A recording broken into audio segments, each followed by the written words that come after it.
바벨론 시대에 살았던 다니엘, 그는 포로로 잡혀갔습니다.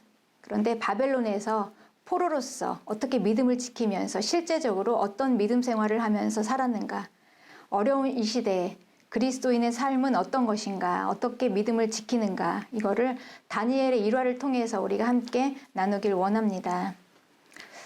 벨사살 왕의 큰 잔치로 쳐들어온 다리오 왕에게 바벨론은 무력한 거를 하지 않고 그냥 순순히 왕위를 내어주었습니다. 그래서 바벨론의 뒤를 이어서 이제 메대와 바사가 등장합니다. 이제 새롭게 나라가 세워졌습니다. 그 왕이 바로 다리오 왕입니다. 메대 왕 다리오는 이제 나라의 정권을 잡고 든든히 왕위를 세우기 위해서 이제 왕에게 충성해서 나라를 함께 세울 수 있는 실무자들을 임명합니다. 누구를 어느 자리에 임명하느냐, 이게 아주 중요한 거죠. 이제 나라가 새로 신설 국가가 되었으니 이제 이 일은 굉장히 중요한 일입니다. 다리오 왕은 방백 120명을 이제 전국으로 세워놓고, 그리고 그 중에 또 3명의 총리를 두어서 방백들이 총리에게 보고해서 왕권을 더욱 강화시키려고 이렇게 이제 사람들을 이제 모았습니다. 그 중에 이제 왕이 뽑은 이 총리 셋이 얼마나 왕의 신임을 받는 충성된 자들이겠습니까? 이 3명의 총리, 그 중에 다니엘이 있었습니다. 다니엘은 이제 하나님의 영이 그 안에 있었습니다. 그러니 모든 사람이 아주 탁월하고 뛰어난 마음을 가지고 있었겠죠. 하나님이 함께 하시는 자이니까. 거기에 또 충성과 성실과 실력이 있었고 또 모든 것을 다 갖춘 자입니다. 그러니 이제 다니엘은 많은 사람들 가운데 탁월할 수밖에 없습니다. 왕은 이런 다니엘을 알아본 것입니다. 그래서 이 다니엘을 전국을 다 다스리는 총리를 이제 세우려고 계획을 하고 있었습니다. 탁월한 인재가 있는 것도 중요하지만 이 탁월한 인재를 알아보는 왕도 굉장히 중요하죠. 그 둘의 만남이 이제 위대한 일을 이룰 것입니다. 왕은 다니엘을 알아보는 눈이 있었습니다. 그런데 이제 이 다니엘이 이제 이 전국을 다스리는 총리가 되면 아주 실제적으로 이제 왕의 그 다음 서열 이제 권한을 가지게 되죠. 그러면 이 다른 총리들과 방백들이 그걸 보고 가만히 있겠습니까? 더구나 게다가 사로잡혀온 유다 자손 중에 그 다니엘 아닙니까? 우리 뛰어난 사람이 독보적으로 올라가면 이제 주변인들은 뭘 하겠습니까? 끌어내리겠죠.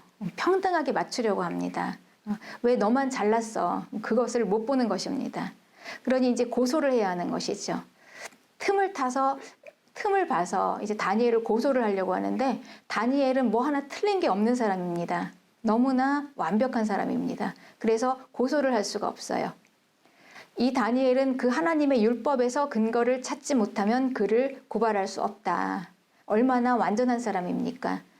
이제 책 잡을 게 없으니 이제 뭐냐면 그 다음은 모함이에요. 모함입니다. 그러니까 무언가 잘못된 것을 억지로 막 끼워 맞춰가지고 만들어서 내려놔야 합니다. 이제 모함. 이제 이렇게 완전하면은 이제 그를 무너뜨릴 방법은 믿음을 건드는 것입니다. 그거는 이제 조작이 가능하거든요. 모함으로. 그래서 이 방백들이 이제 총리와 방백들이 모여서 이제 조서를 꾸밉니다. 앞으로 30일 동안 왕에게만 구하자. 그래서 왕권을 강력하게 하자. 그 이외에 다른 신이나 사람에게 간구하는 자는 사자굴에 쳐넣자. 그러니까 이것을 메대와 바사의 나라에 변할 수 없는 법령으로 정하자. 그러면 왕의 입지가 더욱 견고해지고 왕권이 강화될 것이다. 나라의 모든 관리들이 함께 의논한 것이다. 이제 이렇게 참 그럴듯한 정책으로 가장한 다니엘 죽이기 작전입니다. 왕에게 충성하고 나라를 함께 세우려고 하는 자라면 이 법이 별로 문제가 될 게 없죠. 참 좋은 정책인 것 같습니다. 그런데 이제 문제는 가장 충성스럽고 탁월한 다니엘이 문제인 것입니다. 다니엘이. 하나님을 예배하지 말고 제국의 왕에게만 경배하라. 지금 이거잖아요. 누구를 섬길 것인가를 선택하라는 것입니다. 이 세상 속에서 이기는 믿음을 지키려는 신실한 그리스도인의 이제 고민인 것입니다. 이게 바로 맞닥뜨려진 한계점입니다. 우리가 세상에서 살면서 이제 여기에서 이제 우리는 한계를 느끼는 것입니다. 이거는 신실한 그리스도인에게만 해당이 됩니다. 대충 믿으면 문제가 없습니다. 하나님이냐 세상이냐. 이제 여기서 우리는 어떻게 포지션을 취해야 하는 것인가. 둘 다 다 섬길 것인가 이렇게 합리화합니다. 그런데 성경은 둘 다 섬기는 것은 아닌 것이라고, 아닌 것과 같다라고 하십니다. 그러면 믿음의 선진들은 어떻게 했을까요? 바벨론 제국에서 포로로 생활했던 다니엘은 과연 이 상황에서 어떻게 했을까요? 제국의 총리, 이건 만만치 않은 직책입니다. 포로로서 더구나 쉽게 놓을 수 없는 자리죠. 여기에서 다니엘은 과연 어떻게 행동을 했을까요? 그런데 다니엘은요, 여전히 하던 대로 자기의 신앙생활을 그대로 유지했습니다. 변함없이. 지금 자기를 끌어내리려고 밖에서는 소동하고 시끄럽고 난리 속이지만 다니엘은 거기에 마음을 흔들리거나 요동하지 않았습니다. 그들을 상대하지 않고 집으로 돌아와서 전에 하던 대로 예루살렘을 향하여 열린 창을 향하여 여전히 하루에 3번씩 무릎을 꿇고 그 하나님께 감사하였습니다. 예배를 드린 것입니다. 이것은 다니엘의 인생에서 아주 가장 중요한 일이었습니다. 이 일은 다른 거 무엇보다도. 그러니 이게 가장 중요한 거였기 때문에 무엇과도 바꿀 수 없는 거였기 때문에 자기를 모함하려고 거짓 조서를 꾸미는 것, 그것 따위는 아무것도 아니죠. 이 일 앞에서는. 이것을 멈출 수가 없었습니다. 정말로 중요한 일 앞에서는 그까짓 것은 별거 아닙니다. 무시할 수 있습니다. 다니엘에게는 예루살렘을 소망하는 믿음이 있었습니다. 성전이 있는 예루살렘, 나는 그곳으로 다시 돌아갈 거야 라는 이런 믿음의 소망이 있었습니다. 다니엘은 바벨론에서 아무리 총리의 자리에까지 올랐지만 그래도 그는 자기는 거기에서 그냥 나그네다라는 분명한 자기의 정체성이 있었습니다. 나는 하나님 나라의 백성이다. 나는 다시 예루살렘으로 돌아갈 것이다. 이런 또 응답도 받았습니다. 그렇기 때문에 이 다니엘은요, 더 이상 거기에서 머뭇거릴 수가 없었습니다. 둘 중 하나, 뭐가 우선순위라면 이제 제국의 총리인가 하나님의 백성인가. 총리직은 실은 다니엘이 그거를 얻기 위해서 그게 목적이었던 것은 아닙니다. 하나님의 믿음을 지킨 결과로 받은 보상이지요. 자기의 노력과 능력만은 아니었습니다. 그냥 신실한 마음으로 하나님을 섬겼더니 하나님이 지혜도 주시고 지식도 주시고 또 꿈을 해몽하는 그런 해석하는 능력도 주시고 그러다 보니 어쩌다가 총리가 되어진 것이죠. 그것으로 하나님이 그와 함께 계심으로 그냥 높아진 것입니다. 꿈과 이상을 해석할 능력을 주신 분은 하나님이십니다. 그래서 처음부터 이 총리직은 자기 것이 아니었던 것입니다. 현재 이 포로로 잡혀온 이 제국에서 그런 높은 고위직에서 편안한 생활을 하고 좋은 생활을 하는 게 그냥 감사할 뿐이죠. 그렇지만 자신은 원래 예루살렘의 백성이었습니다. 하나님 나라의 백성이다. 이게 바로 우선순위에서 분명한 우위였죠. 그러니 언제든지 다니엘은 떠날 준비를 하고 있었던 것입니다. 본향으로. 돌아갈 준비를 하고 살았던 것입니다. 70년이 차면 가야 할 예루살렘, 그곳을 바라보면서 사는 것. 그러니 총리직에 연연할 이유가 없었던 것입니다. 반드시 돌아갈 것이라는 약속을 받고 그날을 소망하면서 예루살렘을 향하여 드리는 그 기도. 그게 다니엘에게는 무엇과도 비교할 수 없는 그런 가장 중요한 일이었습니다. 네, 우리의 정체성. 우리는요, 이 땅에서 나그네로 살고 있습니다. 우리가 이 땅에서 무엇을 하고 어떻게 하면서 뭘 하면서 살든 간에 우리의 돌아갈 본향은 하나님의 나라입니다. 그 땅, 그곳. 그래서 우리도 항상 우선순위, 무엇에 우선순위를 둬야 할 것인가, 우리의 정체성을 확고하게 하나님 나라의 백성으로 하고 이 땅에서는 나그네로 살게 되는 것이지요. 그러면 아주 이제 단순해집니다. 이제 그 다음에 내가 무엇을 어떻게 해야 될까? 믿음을 지키기 위해서 뜻을 정하고 정한 것은 절대 내어주면 안 되는 것입니다. 하나님의 백성은 예배의 자리는 절대 내어줄 수 없습니다. 우리는 이것을 빼앗길 수 없습니다. 그렇습니다. 우리는 지금 우리의 정체성은요, 지금 이 땅에선 나그네입니다. 우리는 언제든지 하나님 나라로 가야 할 백성입니다. 그렇기 때문에 우리에게 가장 중요한 우선순위는요, 그 나라의 일이에요. 그래서 하나님을 예배하는 거, 여기는 이 땅의 것과 타협할 수가 없습니다. 세상에서는 잘난 사람, 못난 사람이 있고 또 높은 사람, 낮은 사람 오열이 있습니다. 그러나 진리는 알곡으로 거두어질 자, 그리고 가라지로 불태워질 자, 이 두 부류만 있습니다. 그러나 여기에서 우리는 아무나 알곡이 되는 게 아닙니다. 완전한 극상품의 기준에 통과되어야 알곡이 된다는 것을 우리가 잊지 맙시다. 그래서 가라지가 하는 일들을 다 따라서 하면 알곡이 될 수 없습니다. 알곡과 가라지는 엄연히 길이 다릅니다. 그러니 알곡과 가라지가 섞여 사는 곳에서는 이제 믿음의 뜻을 정해야만 하는 것입니다. 다니엘은 뜻을 정해서 그 정한 뜻을 절대 누구에게도 하루라도 한 번이라도 내어주지 않았던 것입니다. 다니엘의 이 뜻을 정한 믿음에는 다니엘의 목숨조차도 막을 수 없었습니다. 다니엘은 자기의 뜻을 정한 믿음을 행함에 있어서 맞대응하지 않았습니다. 그리고 싸우지도 않았고 피하려고도 하지 않았습니다. 어차피 목숨까지 내놓았는데 잃을 게 뭐가 더 있겠습니까? 잃을 게 없는 사람은요, 싸울 일이 없습니다. 그냥 묵묵히 자기의 소신대로 자기의 길을 간 것입니다. 너희는 너희의 길을 가라, 나는 내 길을 가겠다라는 것입니다. 이런 믿음의 습관의 형식은 다니엘이 어느 날 하루 아침에 갑자기 된 게 아닙니다. 다니엘은 소년의 때에 포로로 잡혀오던 그날부터 이게 시작된 믿음의 습관이었습니다. 왕의 진미를 거절하던 뜻, 그 뜻을 정한 믿음에 한 번이라도 허용하지 않았기 때문에 사자굴 앞에서도 의연하게 이렇게 맞대응하지 않고 이전에 계속 그래왔던 것처럼 그렇게 이기는 믿음으로 유지할 수 있었던 것입니다. 이게 바로 한 번만의 위력입니다. 한 번도 허용하지 않는 것. 그래서 대의는 하루아침에 만들어지는 게 아닙니다. 이런 과정을 통해서 되어지는 것입니다. 우리가 지금은 믿음 지키기 어려운 시대가 왔습니다. 그런데 이게 하나도 놀랄 일이 아닙니다. 이게 어느 날 갑자기 뜬금없이 일어난 게 아닙니다. 하나님은 말씀하시고 이루십니다. 성경대로 이루어지고 있는 것입니다. 우리는 예고된 일을 지금 겪고 있는 것입니다. 그러니 여기저기 휩쓸릴 필요도 없고 누가 잘하고 누가 못한다 이렇게 비난할 필요도 없습니다. 지금까지 내가 쌓은 평소의 실력대로 그대로만 하면 되는 것입니다. 어려운 시대에는 자기의 소신껏 자기의 뜻을 정해서 절대 타협할 수 없는 그 뜻을 정하는 믿음이 필요합니다. 그리고 그 뜻을 정했으면 한 번의 타협도 그 한 번의 위력을 알고 그 타협도 허용하지 말아야 합니다. 그리고 그대로 행해야만 하는 것입니다. 이런 신앙의 훈련이 잘 되어 있는 사람은 시대가 어려워도 문제 없습니다. 주님 오시는 날도 아마 이렇게 갑자기 올 것입니다. 우리는 그날을 대비하면서 살아가는 것입니다.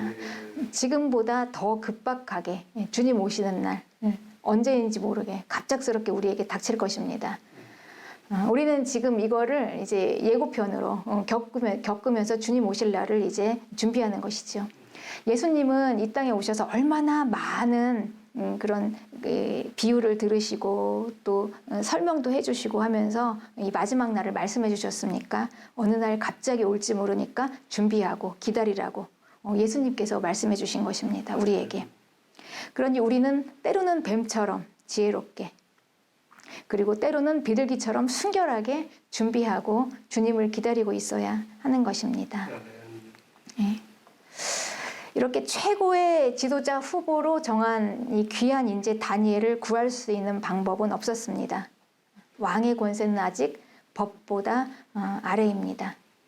왕은 너의 항상 섬기는 하나님이 너를 구원하시리라 이 말밖에는 할 수가 없었습니다. 그리고 그렇게 아끼는 다니엘을 사자굴에 들여보냈습니다.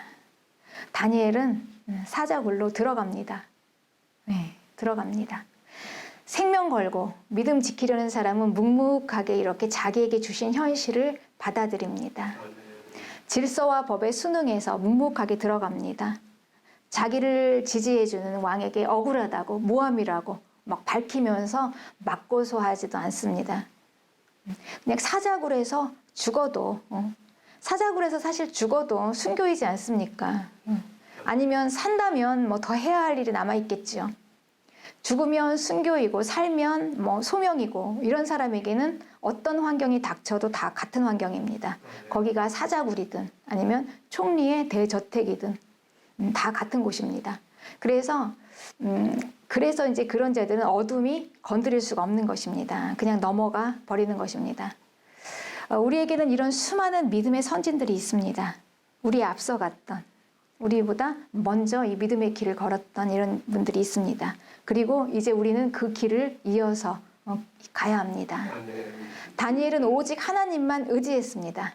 그래서 사자굴에 들어가면서 하나님이 무엇을 주시든지 그냥 주시는 것은 다 받겠습니다. 라는 마음인 것이죠. 자기가 이거다 저거다 내가 이렇게 하겠다 저렇게 하겠다 거기에서 뭐 선택하지 않았습니다. 그냥 하나님이 주시는 걸 다 받겠습니다. 그 결과는 어떻게 되었을까요? 다니엘과 사자굴의 이 이야기의 크라이막스입니다. 크라이막스인 이 장면. 왕이 밤이 새도록 잠도 못 자고 그냥 근심하다가 이제 이른 새벽에 사자굴로 갔습니다. 가서 아주 떨리는 목소리로 크게 다니엘을 부릅니다. 살아계신 하나님의 종 다니엘아, 너의 항상 섬기는 내 하나님이 사자에게서 너를 구원하시기에 능하셨느냐. 여러분 어떻습니까? 하나님이 사자보다 크신 하나님 어떻게 하셨을까요? 하나님은 사자보다 크십니다. 그 사자를 다루시는 하나님이시죠. 다니엘이 진술합니다. 그 하나님이 천사들을 미리 보내셔서 사자의 입을 막으셨습니다. 그래서 나는 그렇게 구원받았습니다. 그리고 이제 비로소 그때서야 이제 자신을 변호합니다. 나는 무죄하고 왕에게 해를 입히지도 않았고 왕을 무시하거나 대적해서 내가 왕 이외에 다른 분께 간구한 게 아닙니다. 이제 진실이 증명된 것이죠. 하나님이 다니엘의 무죄를 주장하니 누가 고소할 수 있겠습니까? 왕이 이제 다니엘을 사자굴에서 끌어올리라고 합니다. 꺼내보니 조금도 상한 곳이 없었습니다. 이유는 다니엘서 6장 23절 이는 그가 자기의 하나님을 믿음이었더라. 믿음입니다. 다니엘이 사자굴에 들어갔을 때 하나님이 사자의 입을 막지 않으셔서 만약에 사자에게 죽임을 당했더라면 죽임을 당했어도 다니엘은 억울할 게 없습니다. 순교니까요. 순교하고 천국 가니까 죽어도 얼마나 기쁘고 감사한 일입니까? 그러나 살아있다면 이건 바로 할 일이 남아있는 것입니다. 소명입니다. 사명이 있는 자는 사자굴에 들어가도 죽지 않습니다. 다니엘은 앞으로 해야 할 일이 많이 있었습니다. 다니엘은 예루살렘을 향한 민족의 힘이었습니다. 포로로 잡혀온 이스라엘 민족에게 다시 돌아갈 수 있다는 소망을 전하기 위해서 하나님은 다니엘을 선택하셔서 그에게 주신 이상과 꿈으로 메시지를 주셨습니다.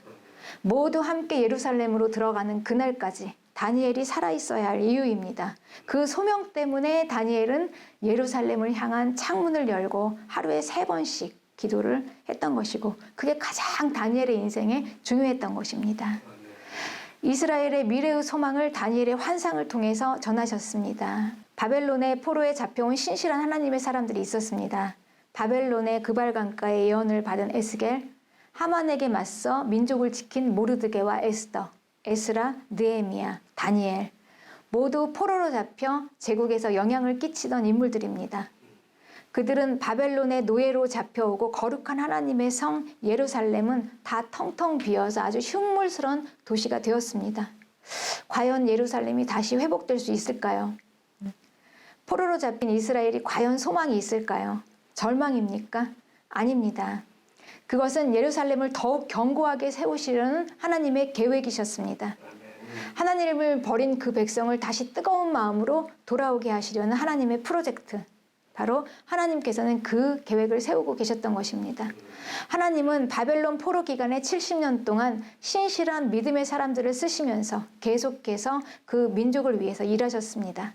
그리고 70년 후 정한 때가 되어 하나님의 백성은 다시 예루살렘으로 들어갑니다. 1차, 2차, 3차에 걸쳐서 예루살렘을 향해 들어가는 그 백성의 행렬, 그 명단들 하나님을 버리고 우상을 섬기던 백성들이 이제 다시 하나님께 돌아왔습니다.